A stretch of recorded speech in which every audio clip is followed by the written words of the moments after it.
Konflik Timur Tengah kian memanas. Di tengah pertempuran sengit yang melibatkan berbagai kekuatan besar, pasukan pertahanan Israel, IDF, dikabarkan menggelar misi rahasia pengintaian di wilayah strategis sekitar perairan Laut Merah. Tanpa disangka, pasukan elit IDF justru menjadi korban serangan rudal mendadak yang diluncurkan dari Yaman, negara yang selama ini dianggap tak memiliki kekuatan militer signifikan. Langit malam di atas perairan Laut Merah tampak tenang. Namun di balik gelap yang menyelimuti, deretan kapal perang Israel tampak bergerak perlahan, menghindari jalur utama radar internasional. Di dalamnya, ribuan pasukan IDF bersiap menjalankan misi yang selama berminggu-minggu telah dirancang dengan presisi.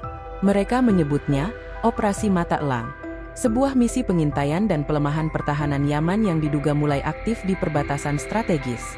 Para perwira percaya, serangan dadakan ini akan menekan Yaman sebelum mereka sempat bangkit. Pasukan elit yang dilibatkan bukan sembarangan. Unit cyber, infanteri khusus, dan pasukan udara semuanya dikerahkan dalam skala besar. Sebagian dari mereka bahkan tak diberitahu sepenuhnya detail operasi, hanya bahwa mereka sedang menuju wilayah yang tidak akan memberi perlawanan berarti.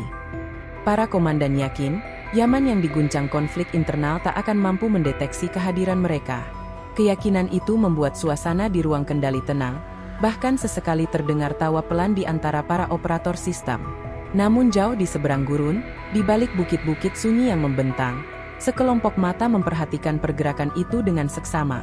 Kelompok pengintai Yaman yang berseragam lusuh tapi bermata tajam telah mengendus gelagat tak biasa dari arah Laut Merah. Mereka bukan pasukan modern dengan peralatan canggih, tapi mereka menguasai medan. Gerakan awan, pola panas dari kapal, hingga suara halus pesawat di kejauhan, semua menjadi isyarat bahwa sesuatu yang besar sedang mendekat. Yaman selama ini diam bukan karena lemah, tetapi karena sedang bersiap. Dalam diam mereka memperbaiki sistem radar tersembunyi, memperluas jaringan pengintaian berbasis satelit regional, dan menjalin koordinasi senyap dengan sekutu-sekutu yang tak pernah tampil di layar berita. Ketika sebagian dunia menganggap mereka telah kalah oleh keadaan, Yaman justru membangun kekuatan dalam senyap. Dan malam itu, mereka tahu, waktunya sudah dekat. Di tengah perjalanan, sebagian pasukan IDF mulai merasakan gangguan komunikasi. Sinyal satelit terputus beberapa kali. Salah satu pilot drone melaporkan bahwa layar mereka tiba-tiba gelap, seolah ada sinyal asing yang mengacak sistem navigasi. Para komandan menganggapnya gangguan cuaca atau interferensi normal. Mereka tidak sadar bahwa sistem mereka sedang diuji oleh lawan yang tak mereka anggap serius sejak awal. Sesampainya di titik koordinat, pasukan darat IDF bergerak cepat membentuk perimeter. Mereka mulai menyebar di sekitar gurun, membawa alat pemantau dan menanam perangkat pengawasan. Di langit, drone Israel berputar mengawasi, tapi tak satu pun mendeteksi bahwa mereka sedang diawasi dari balik tebing jauh. Setiap langkah mereka sudah dipantau, dicatat, dan dikirimkan secara real-time ke pusat komando Yaman. Di ruang bawah tanah yang tersembunyi di wilayah utara Yaman, sekelompok pemimpin militer sedang menatap peta digital yang menunjukkan pergerakan pasukan musuh. Mereka tak bicara banyak. Salah satu dari mereka hanya berkata pelan, "Mereka sudah masuk." Seluruh ruangan sunyi. Tak lama kemudian, sebuah kode diperintahkan untuk disiarkan ke seluruh jaringan militer. Fase pertama dimulai. Malam itu, pasukan IDF merasa seolah menguasai situasi. Mereka berjalan dengan percaya diri, menertawakan cuaca gurun yang keras, dan menganggap operasi ini akan selesai sebelum fajar. Tapi mereka tidak tahu, bumi yang mereka injak telah dipasangi mata-mata senyap. Dan langit di atas mereka, hanya tinggal menunggu untuk pecah oleh hujan yang tak mereka sangka akan datang dari arah yang mereka abaikan sejak awal. Gurun yang tampak sunyi di siang hari ternyata menyimpan kehidupan tersembunyi di balik panas dan debu. Di balik bebatuan dan lembah tandus, pasukan pengintai Yaman telah berminggu-minggu menyamar sebagai penduduk lokal. Mereka bukan tentara beruniform rapi, melainkan petani, sopir, bahkan penggembala yang sesekali menghilang dari pandangan umum. Tapi di balik ketenangan wajah mereka, tersimpan kesadaran penuh bahwa wilayah ini bukan lagi tempat aman. Mereka tahu, badai besar sedang datang dari laut. Sistem komunikasi Yaman tidak bergantung pada satelit canggih atau server pusat, melainkan jaringan terputus-putus yang tersebar di desa-desa dan gua-gua. Namun itulah kekuatan mereka. Sulit dilacak, nyaris mustahil dibungkam. Pesan-pesan penting disampaikan dengan kode suara burung, pantulan cahaya dari cermin kecil, dan isyarat asap di waktu tertentu. Dengan cara ini, mereka membangun pemetaan yang akurat atas gerak musuh tanpa diketahui. Salah satu pengintai bernama Karim mengamati pergerakan pasukan IDF dari kejauhan. Ia tidak membawa senjata berat, hanya sebuah teropong retak dan radio darurat buatan tangan. Tapi di tangannya, informasi yang dikumpulkannya jauh lebih mematikan daripada 1000 peluru. Ia mencatat lokasi logistik IDF, jalur kendaraan, dan pusat komunikasi darat mereka. Lalu dengan napas tertahan, ia menekan tombol radio 3 kali, sinyal yang berarti, mereka siap. Di pusat komando tersembunyi, suara itu ditangkap oleh seorang petugas muda. Ia menyalin posisi musuh ke peta digital buatan lokal, lalu menghubungi satuan drone pengintai. Dalam waktu singkat, drone buatan sederhana itu meluncur dari balik perbukitan, menembus langit tanpa suara. Drone itu tak membawa senjata, hanya kamera kecil dan sistem transmisi darurat. Namun gambar-gambar yang dikirimkannya memperlihatkan hal yang mencengangkan. Ribuan pasukan IDF berkumpul dalam satu zona, tanpa sistem pertahanan aktif yang kuat. Para pemimpin militer Yaman menyadari inilah momen yang mereka tunggu. Mereka tidak punya banyak rudal, tapi mereka tahu kapan dan di mana harus melepaskannya. Setiap peluru harus menjadi jawaban atas tahun-tahun penderitaan rakyat mereka. Setiap ledakan yang akan terjadi nanti harus membawa pesan bahwa tanah ini tidak akan tunduk begitu saja. Di bawah tanah, suara lantang mulai terdengar. Aktifkan kode merah. Siapkan unit peluncur di sektor barat. Para prajurit segera bergerak, membuka pintu-pintu bunker tempat rudal disimpan dalam penyamaran. Rudal-rudal itu tidak sekuat milik negara adidaya, namun cukup untuk menggetarkan siapapun yang menganggap remeh bangsa yang sedang bertahan hidup. Sementara itu, di perbatasan utara, unit gangguan elektronik mulai memancarkan sinyal-sinyal yang mengacaukan sistem IDF. Beberapa drone Israel mulai kehilangan arah, kamera mereka berputar liar, dan layar kendali berubah jadi statis.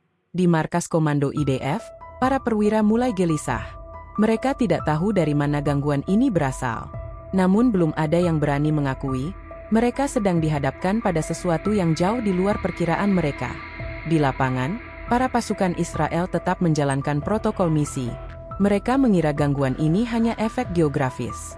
Namun dalam kesunyian malam, beberapa dari mereka mulai merasa aneh, seolah ada mata tak terlihat yang mengawasi tiap gerakan mereka.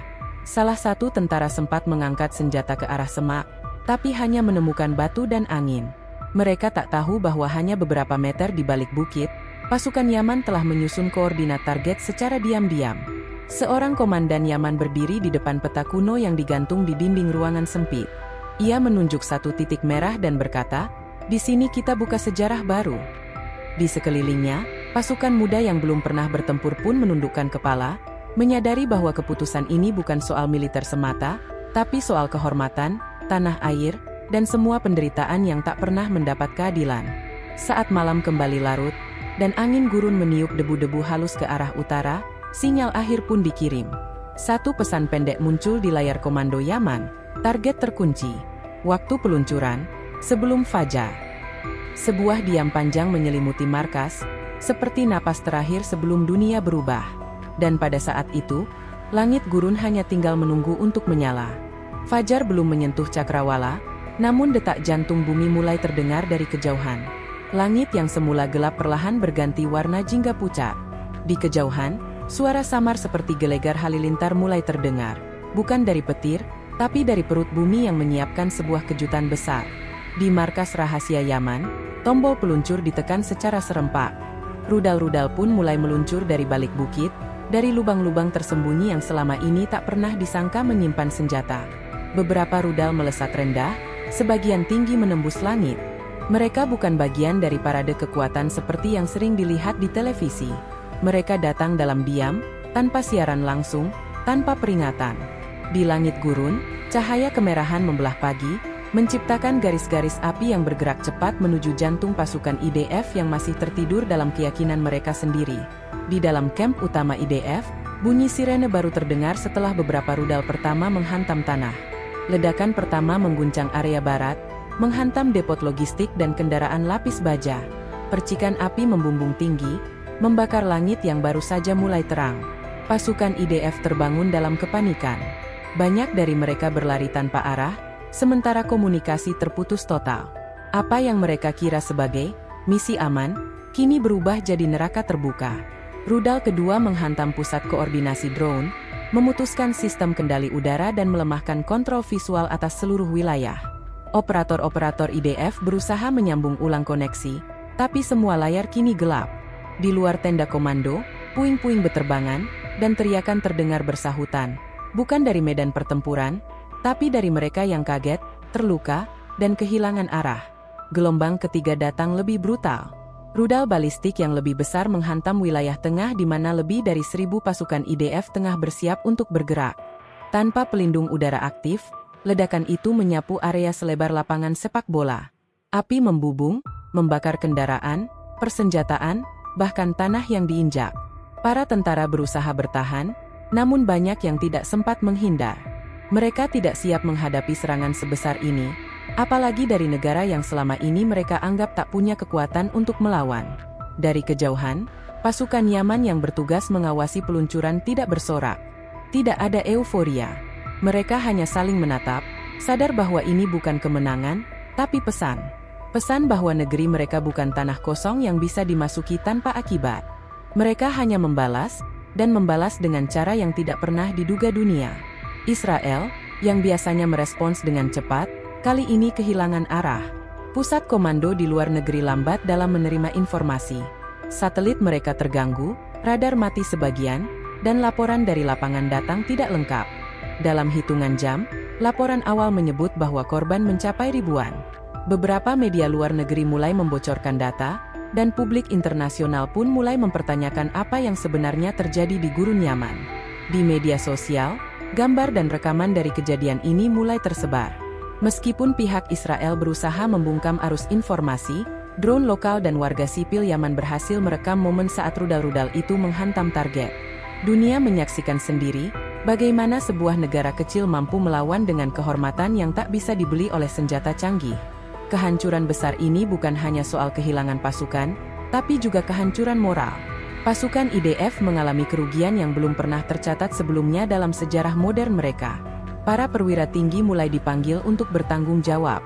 Sementara itu, publik internasional semakin bertanya-tanya, apakah ini adalah titik balik? Ataukah ini hanyalah awal dari badai yang lebih besar? Dan di gurun yang kembali senyap, asap masih mengepul dari sisa-sisa ledakan.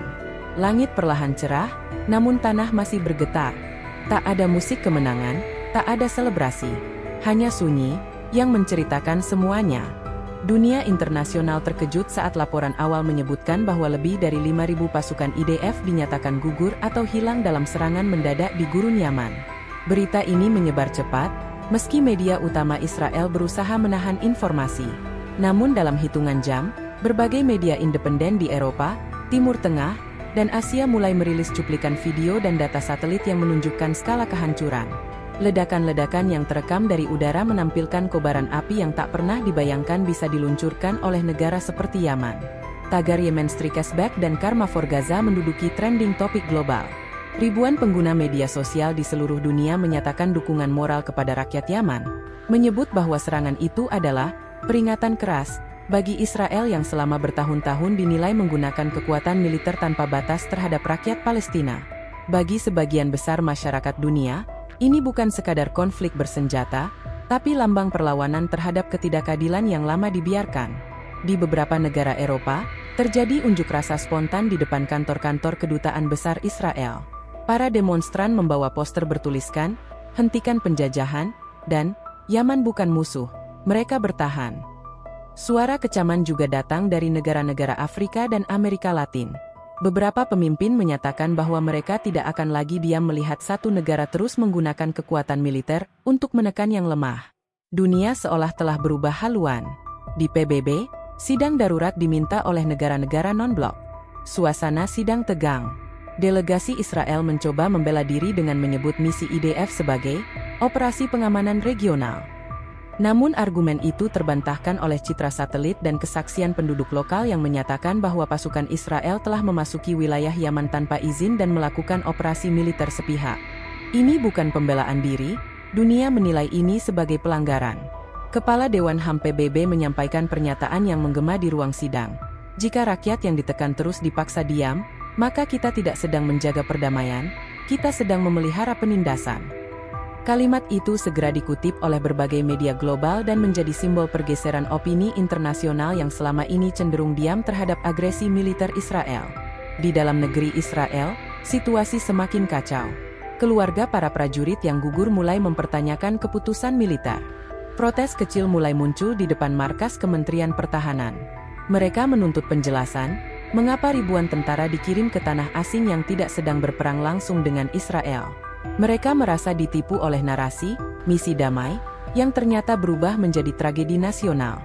Sementara itu, di Yaman, rakyat berkumpul bukan untuk merayakan, tapi untuk berdoa. Para ulama dan tokoh masyarakat mengajak warga untuk tetap rendah hati dan tidak terpancing oleh kemarahan. Mereka menyampaikan bahwa tujuan mereka bukan membalas dengan kebencian, melainkan mempertahankan harga diri sebagai bangsa yang berdaulat. Di sekolah-sekolah, anak-anak menulis surat untuk rakyat Palestina dan menggambar bendera Yaman dan Palestina berdampingan. Di Palestina, kejadian ini membawa harapan baru. Para pemuda yang selama ini hidup dalam bayang-bayang drone dan blokade, kini menyaksikan bahwa tidak semua perlawanan berakhir sia-sia. Mereka melihat bahwa dunia mulai membuka mata. Dan meskipun situasi mereka belum berubah, setidaknya mereka tahu bahwa suara kecil dari tempat-tempat tertindas kini mulai bergema di forum-forum internasional. Kritikan terhadap Israel juga datang dari dalam. Sejumlah akademisi dan mantan pejabat militer mulai angkat bicara. Mereka menyebut bahwa kebijakan ekspansi dan operasi militer ke luar negeri telah membawa negeri itu ke jurang bahaya. Mereka memperingatkan bahwa jika Israel terus mengabaikan realitas internasional, maka kerugian tak hanya akan datang dari rudal, tapi dari hilangnya legitimasi moral di mata dunia. Malam itu, di seluruh penjuru bumi, banyak mata yang memandang ke Timur Tengah dengan cara berbeda. Yaman, yang selama ini hanya dikenal lewat kisah kelaparan dan perang saudara, kini berdiri sebagai simbol perlawanan yang berani. Dan Israel, untuk pertama kalinya dalam sejarah modernnya, menghadapi ujian bukan hanya dari musuh bersenjata, tetapi dari opini dunia yang perlahan mulai berpaling. Langit Yerusalem tampak muram meski matahari bersinar. Bukan karena cuaca, tapi karena suasana batin seluruh bangsa yang sedang terpukul oleh kenyataan. Ratusan prosesi pemakaman militer berlangsung bersamaan di berbagai kota Israel. Tangis keluarga yang kehilangan anak, ayah, dan saudara menggema di sepanjang jalan. Pemerintah berusaha menjaga stabilitas dengan pidato-pidato penguatan, namun rakyat mulai merasakan bahwa luka kali ini terlalu dalam untuk ditutup dengan kata-kata. Di Knesset, parlemen Israel terpecah. Beberapa anggota menyerukan penyelidikan menyeluruh atas operasi mata elang, yang kini dianggap sebagai kesalahan strategi paling fatal dalam sejarah militer mereka. Para jenderal yang sebelumnya dielu-elukan, kini mulai dihujani kritik. Rakyat bertanya, untuk apa mengorbankan ribuan nyawa dalam operasi yang bahkan tidak diumumkan secara resmi kepada publik? Ketegangan internal pun tak bisa dibendung, dan krisis kepercayaan mulai merambat ke seluruh lini kekuasaan. Sementara itu, dunia terus memantau dengan sorotan tajam. Yaman tidak merayakan kemenangan mereka dengan pesta atau parade. Justru, di banyak kota di sana, rakyat berkumpul menggelar doa bersama, mengenang para syuhada dan korban perang yang telah jatuh selama bertahun-tahun konflik. Mereka tidak mengangkat senjata untuk membalas, tapi untuk bertahan. Dan dunia mulai memahami bahwa perjuangan seperti ini bukan soal kekuatan militer, melainkan soal keberanian untuk berdiri dalam keterbatasan. Media internasional menulisnya sebagai pukulan moral bagi dominasi militer di kawasan. Yaman, yang selama ini terpinggirkan dan dianggap sebagai wilayah konflik abadi, kini muncul sebagai simbol perlawanan paling murni. Tak dibekingi negara besar, tak bersandar pada kekuatan ekonomi, tapi berdiri karena keyakinan bahwa tanah air bukan untuk dijajah. Banyak analis menyebut bahwa setelah tragedi ini, peta kekuatan dan opini Timur Tengah telah berubah secara permanen. Di Gaza, suara ledakan sempat berhenti. Bukan karena senjata berhenti, tapi karena dunia kini mulai lebih vokal mendesak perdamaian yang adil. Mural-mural baru mulai muncul di tembok-tembok reruntuhan, gambar rudal dengan bendera Yaman dan tulisan, dari rakyat tertindas untuk rakyat tertindas.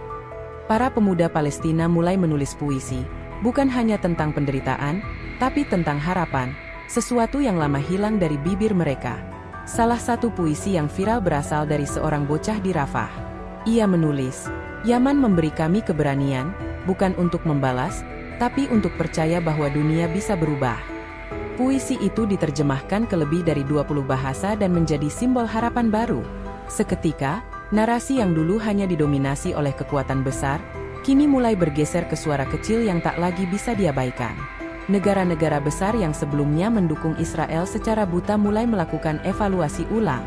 Beberapa di antaranya menunda pengiriman senjata, lainnya mulai membuka diskusi ulang soal hubungan diplomatik.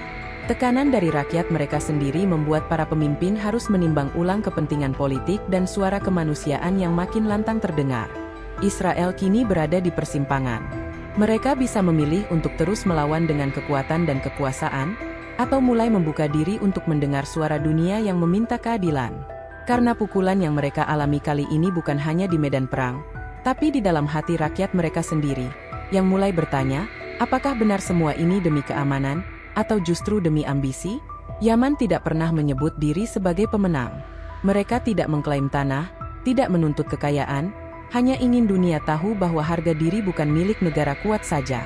Mereka menunjukkan bahwa bahkan dalam kesederhanaan, kehormatan bisa dijaga, dan keberanian bisa mengguncang kekuasaan yang selama ini merasa tak tersentuh. Dan ketika malam kembali menyelimuti Timur Tengah, suara senyap melingkupi gurun dan kota. Tak ada sorak kemenangan, tak ada musik perang. Hanya satu pesan yang mengendap dalam benak siapapun yang mengikuti kisah ini, bahwa di antara abu dan darah, ternyata masih ada tempat untuk kebenaran berdiri, walau hanya dari negeri yang selama ini diremehkan. Terima kasih telah mengikuti cerita ini sampai akhir. Jangan lupa untuk like, komen, dan subscribe agar kamu tidak tertinggal kisah-kisah lainnya yang membuka mata dan menyentuh hati. Sampai jumpa di cerita berikutnya.